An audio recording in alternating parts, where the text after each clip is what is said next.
Welcome back into Talking Fitchburg. Joining me today from the Department of Ag, Trade, Consumer Protection, it's Michelle. She's back. Michelle, how are you doing? Welcome back to the show. Well, thanks for having me back, and I'm doing well, thanks. Well, today we're talking about elder abuse awareness, protecting seniors from fraud. All this month is Elder Abuse Awareness Month.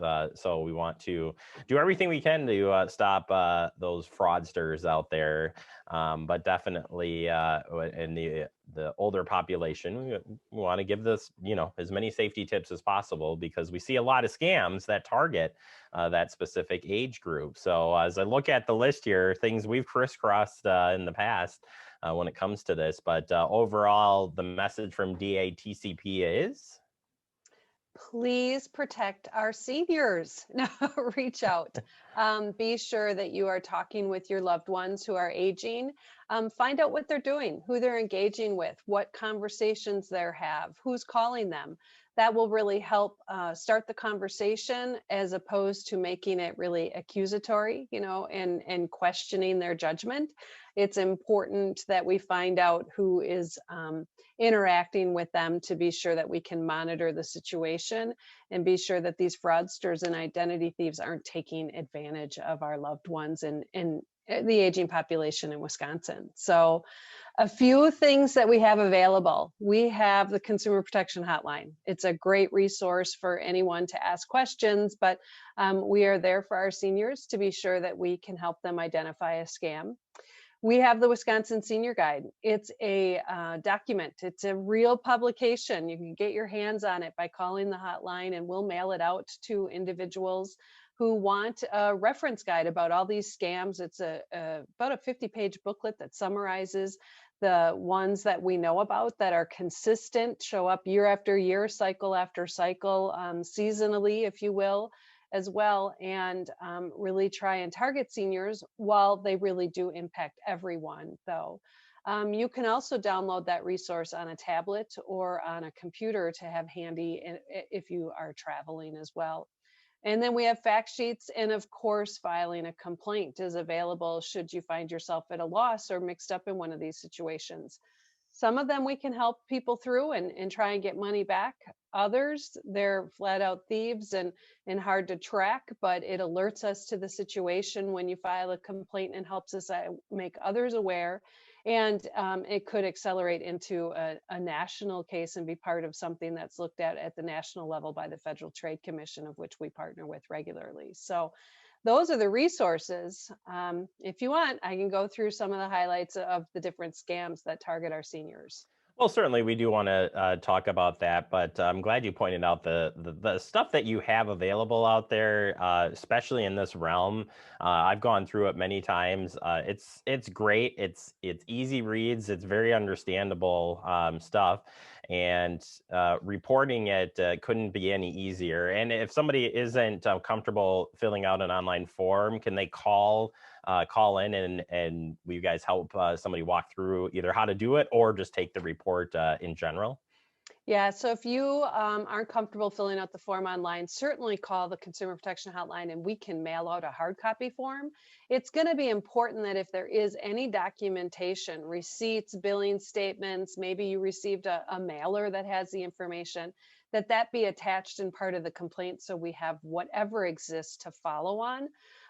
But if you are in need of assistance, you're unable to fill out the form, or maybe it's just difficult to see or really be clear in filing your complaint, yeah, call the hotline. What will happen is we'll schedule an appointment for you to be able to get assistance from our staff to complete that complaint form as well.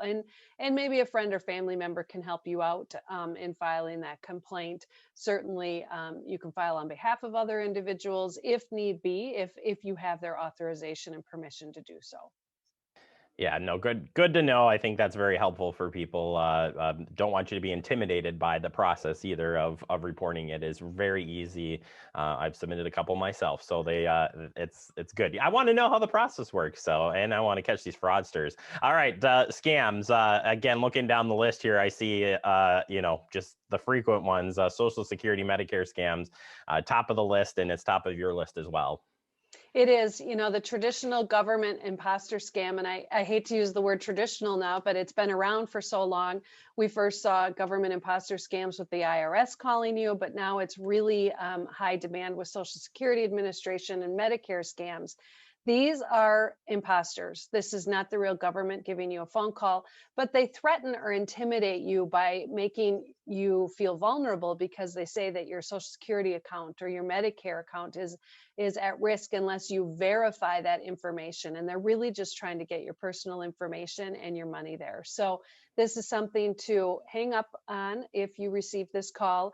If your caller ID makes it look like one of these organizations, these government agencies are calling you, don't trust that. They spoof that caller ID. They misrepresent that caller ID, trying to entice you into answering the phone. So just ignore this one and don't answer if you're able to do that. Another very popular one, sorry, is the sweepstakes scams that are out there. And this is where they really just want you to pay for something, taxes or fees on your winnings that if you didn't enter a contest, how is it you're winning something? And certainly you don't have to pay these taxes and fees if you've won. Are you sure you don't have to pay to win something? I mean, I don't know. We've got our classic raffles around here and stuff, but yeah, calling out of the blue for something you didn't sign up for. Too good to be true really stands out there. Tech support's a big one. And I know a few family members that have actually even been on the phone with these fraudsters. So this one stands out because technology is in everybody's hands, and computers, everything. So what scam should we look out for? Yeah, tech support. We saw a really large spike in the Apple iCloud account. Apple calling you because your iCloud account was in risk of having been accessed by someone else, or hacked, if you will. And that was newer, because the traditional tech support scam we heard from was Microsoft calling, indicating that your computer had a virus. Give them, the caller, access to the computer, pay a small fee, $3.95, if you will. And along with that access, they will fix the problem for you. But there's two issues here. Your computer doesn't send waves out to anybody to let them know you have a virus. We need you to have your systems in place to be monitoring for those, your antivirus software. But the other thing is Microsoft and Apple, very large companies here that aren't making individualized phone calls to people doing personal support. So this is another business imposter scam, really, that's out there, and we need to just disregard that phone call again. And with the Apple, we saw great significant aggression with this, in that they would, if you answered, call repeatedly within an hour at a very high volume. And again, another scam that's just an imposter out there. Yeah, I just heard somebody recently around here who was getting the calls for an hour straight every 5 minutes. So it's still happening as we speak. So something you got to be on the lookout for sure. Quickly on the last two, the grandparent scam and romance scam. Grandparent scam, such a sad one, but they're hitting you. They're trying to catch you off guard, and I say hit it where it hurts, more or less, on trying to fraud you. What does that scam look like?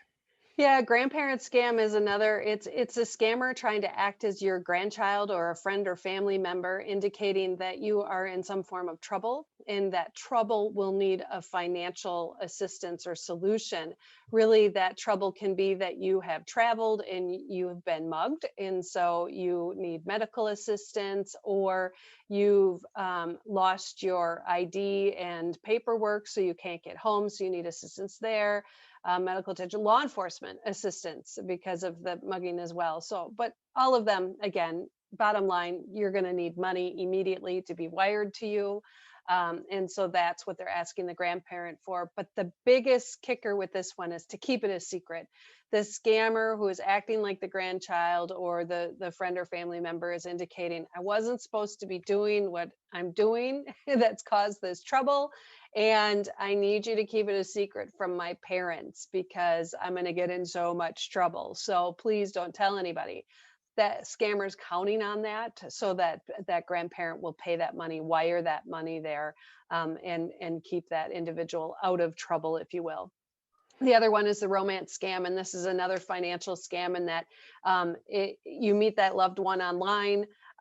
It's time to meet. You know, the relationship is advanced, and now you want to meet in person, but something comes up with this individual that they're going to need financial assistance. It might be that their business has fallen on hard times, so they can't afford the airfare.